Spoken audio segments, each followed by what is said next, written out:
तिथं आपण त्याच्यासाठी पुरावा जमा करायला खंड काढली, नेमकं कुठले गुन्हेगार होते आणि काय? हे शरीराविरुद्धचे गुन्हे करणारे आरोपी होते. 3 आरोपी आणि 1 आरोपी फरार आहे.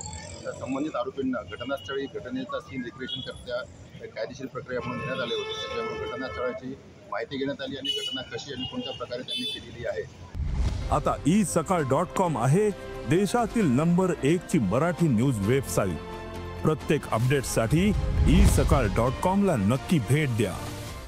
या बाबत तपासाचा भाग म्हणून सदरच्या घटनास्थळावर सर्व आरोपींना नेण्यात आले होते. त्यांना विचारपूस करण्यात आली आणि घटनेचा रिक्रिएशन जे आहे एक प्रकारे करण्यात आलेला आहे. हे कोणत्याही प्रकारची झेंडा वगैरे नसून हा एक कायदेशीर प्रक्रियेचा तपासाचा भाग होता.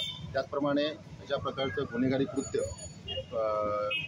गोष्ट जुने शहर हद्दीमध्ये कोणत्याही गुन्हेगारांना करू नये व कायदा हातात घेण्यापूर्वी या गोष्टीचा विचार करावा. त्यासाठी कुठे जुने शहरतर्फे एक कायदेशीर प्रक्रिया जी आहे घटनास्थळाचा रिक्रिएशन सीन तयार करण्यात आला.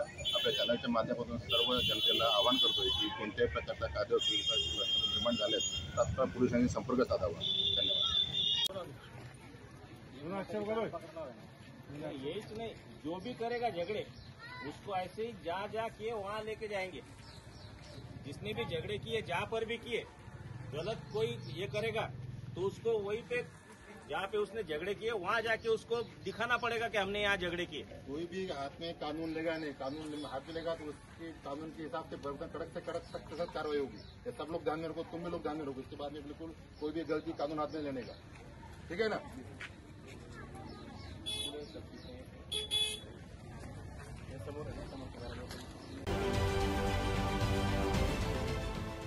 देश विदेशातील प्रत्येक घडामोडींचे लाईव्ह अपडेट मिळवण्यासाठी आता साम टीव्हीच्या सर्व सोशल मीडिया प्लॅटफॉर्मला लाईक, फॉलो आणि सबस्क्राईब करा.